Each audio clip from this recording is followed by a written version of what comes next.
আপনি আমাদের চ্যানেলের নতুন দর্শক হয়ে থাকলে অবশ্যই এখান থেকে চ্যানেলটি সাবস্ক্রাইব করে পাশে থাকা বেল আইকনটি ক্লিক করে অল করে দিবেন এবং ভিডিওটি ভালো লাগলে অবশ্যই একটি লাইক বাটনে ক্লিক করে লাইক করে দিবেন আর শেয়ার অপশনে ক্লিক করে শেয়ার করতে তো ভুলবেনই না। হ্যালো ভিউয়ার্স, আশা করি সবাই ভালো আছেন আর আপনাদের আমরাও ভালো আছি। তো আজকে আপনাদেরকে দেখাবো যে আপনারা দেখা যায় আপনাদের কিছু প্রয়োজনীয় জিনিসপাতি যেমন আইডি কার্ড হারিয়ে যায়, মোবাইল হারিয়ে যায়, অনেক দামি কিছু হারিয়ে গেলে আপনারা জিডি করেন, থানায় গিয়ে জিডি করেন। এই জিডি আপনারা কীভাবে অনলাইনে আপনার বাসায় বসে, ঠিক আছে, আপনারা কিন্তু জিডি করতে পারবেন। এই জিডি কীভাবে করবেন এই প্রসেসগুলো আপনাদেরকে আমি দেখাবো অনলাইনে। তো চলুন কম্পিউটার স্ক্রিনে চলে যাই। তো তার আগে বলবো, আপনি আমাদের চ্যানেলের নতুন দর্শক হয়ে থাকলে আমাদের চ্যানেলটি সাবস্ক্রাইব করে পাশে থাকা বেল আইকনটি ক্লিক করে অল করে দেবেন। হ্যাঁ ভিউয়ার্স, আমরা এখন কম্পিউটার স্ক্রিনে চলে আসছি আর আপনাদেরকে এখন দেখাবো যে আপনারা কীভাবে অনলাইনে জিডি করবেন ওয়েবসাইটের মাধ্যমে। এটা একটি সরকারি সাইট পুলিশের। তো এখান থেকে আপনারা শুধুমাত্র হারানো এবং প্রাপ্তি সংক্রান্ত যে জিডিগুলো ওইগুলো আপনারা করতে পারেন। মানে কিছু যদি আপনার হারিয়ে যায়, যে কোনো জিনিস, যে কোনো ডকুমেন্ট, কোনো মোবাইল, ল্যাপটপ, কম্পিউটার, কোনো কাগজপত্র, যে কোনো কিছু হারিয়ে গেলে আপনারা এখান থেকে জিডি করতে পারবেন। অথবা আপনার এখান থেকে যদি কিছু পেয়ে থাকেন তাহলে আপনারা এখান থেকে জিডি করতে পারবেন। তো এখানে আপনারা 3 ধাপে আপনারা কিন্তু জিডিটা সম্পূর্ণ করতে হবে। আমি আসলে আমার সার্ভারে একটু সমস্যা, কারণ আমি এখানে আমার আইডি নাম্বার এগুলো সব উঠাইছিলাম, জাস্ট খালি সার্ভারের কারণে আমি ঢুকতে পারতেছি না। তো আপনার এখানে আপনাদের যে আইডি নাম্বার এগুলো এখানে উঠাবেন, তারপরে এখানে আপনার জন্ম তারিখটা দেবেন, একটি সচল মোবাইল নাম্বার দিতে হবে। তো এখানে স্মার্ট কার্ডের জন্য আপনার 10 ডিজিট দিবেন। আর স্মার্ট কার্ড ছাড়া যে অন্য আইডি কার্ডে দেখা যায় আপনারা 13 ডিজিট থাকে, তো ওখান থেকে আপনারা জন্ম সনটা যদি সামনে বসিয়ে দেন তো 17 ডিজিট হয়ে যাবে। তো এরকমভাবে এখানে কিন্তু আসলে আমি উঠাইছিলাম, জাস্ট আমার সার্ভারে একটু সমস্যার কারণে আমি ঢুকতে পারছি না, এই জন্য আসলে আপনাদেরকে ওইরকমভাবে দেখাতে পারছি না। তবু আমি দেখাচ্ছি যে কী দরকার হবে বা কীরকম করবেন।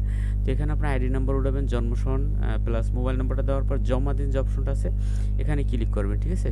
এজন্য আপনাদেরকে কিন্তু প্রথম অবস্থায় দরকার হবে আপনার এখানে জিডি আবেদন করতে যা প্রয়োজন, আপনার জাতীয় পরিচয়পত্র নম্বর, আপনার সচল মোবাইল নম্বর, আপনার জন্ম তারিখ, এইটা আপনার দরকার হবে কিন্তু জিডি করতে হলে, আর কিছু না।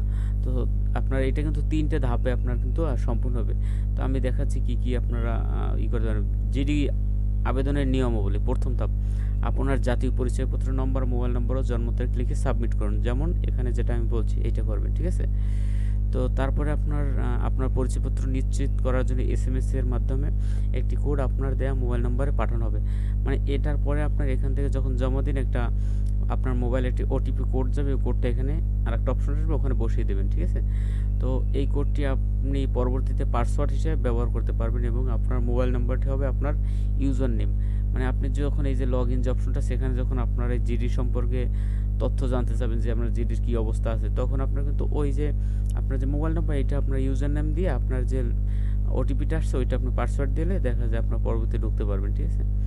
তাও দ্বিতীয় ধাপে, নিজের জন্য নাকি অন্যের জন্য, দ্বিতীয় ধাপে এটা যখন সম্পূর্ণ হবে তখন এখান থেকে আরেকটা ধাপ আসবে, কারণ আমি একবার ঢুকছিলাম তো তো তখন আমি দেখছি, ঠিক আছে, কিন্তু এখন আমি আসলে ঢুকতে পারছি না, এই জন্য দেখাতে পারছি না। এখান থেকে এরকম আরেকটা নতুন একটা ফর্মের মতন আসবে, যে এখানে আপনার লেখা থাকবে যে আপনি নিজের জন্য নাকি অন্যের জন্য জিডি করবেন, এটা নির্বাচন করার একটা অপশন আসবে। জিডির ধরন এবং আপনি কি হারিয়েছেন অথবা খুঁজে পেয়েছেন তার নির্বাচন করুন। এই পাশ দিয়ে দেখবেন যে একটা জিডি আপনার কি হারিয়েছেন বা কিছু পেয়েছেন এইটার একটা আপনার অপশন আসবে। নিচে ক্লিক করলে আপনার দেখা যাবে ল্যাপটপ, মোবাইল, কম্পিউটার, ঠিক আছে, তারপরে টাকা পয়সা, মানে বিভিন্ন কিছু এখানে কাগজপত্র, দলিল এরকম লেখা আসবে। এর ভিতরে যেটা আপনি হারিয়েছেন আপনি ওইটা সিলেক্ট করে দিলেই হবে। তারপর কোন জেলার কোন থানা জিডি করতেছেন তা নির্বাচন করুন। ঘটনার সময় ও স্থান লিখে পরবর্তী ধাপ বাটনে ক্লিক করুন। এখানে আপনার এইখান থেকে আপনারা কিন্তু পরবর্তীতে দেখবেন যে আপনার একটা অপশন আসবে যে আপনার এখান থেকে যে আপনি কোন থানার মাধ্যমে জিডি করতেছেন, কোন থানায় করবেন, ঠিক আছে, এইসব বিষয়। তারপরে এখানে 2-3টা ফাঁকা ঘর থাকবে, ওখানে আপনারা কিন্তু এই কিছু আপনার কি হারিয়েছে কিছু সম্পর্কে এটা লিখে দিতে পারেন নিচে, ঠিক আছে। তারপরে আসলে আপনার বর্তমান ঠিকানা এবং ঘটনা সম্পর্কে আরও বিস্তারিত বর্ণনা লিখুন, ওই যেটা আমি বললাম এইটাই আর কি, ঠিক আছে। জিডি সম্পর্কিত কোনো ডকুমেন্ট থাকলে সেগুলো সংযুক্ত করুন। আপনার ইমেল অ্যাড্রেস লিখুন, সাবমিট বাটনে ক্লিক করে জমা দিন।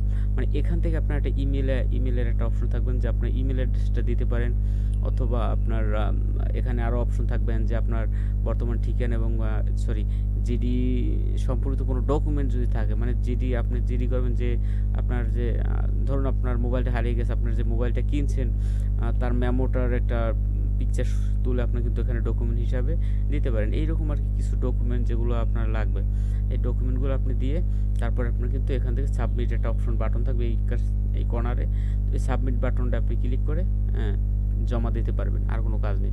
আবেদন সম্পূর্ণ হলে লগ ইন করে আপনি আপনার জিডির সর্বশেষ অবস্থা জানতে পারবেন। মানে মূলত এটা খুবই একেবারে সহজ, আমি একবার করছি, আমি দেখছি, ঠিক আছে, করে খুব সহজ, আপনার কোনো কঠিন কিছু নেই, ঠিক আছে। এটাই আমি যেরকম বললাম, আপনি যখন এই ধাপটা পূরণ করবেন পরবর্তীতে কী ধাপ আপনার কিন্তু নিজেই বুঝতে পারবেন যে কী ধাপ আসছে, মানে কী করতে হবে। কিন্তু এর পরের যখন 8টা ধাপ আসবে ওইটাও আপনি নিজে বুঝতে পারবেন, মানে 3টা ধাপ জাস্ট, আর কিছু না।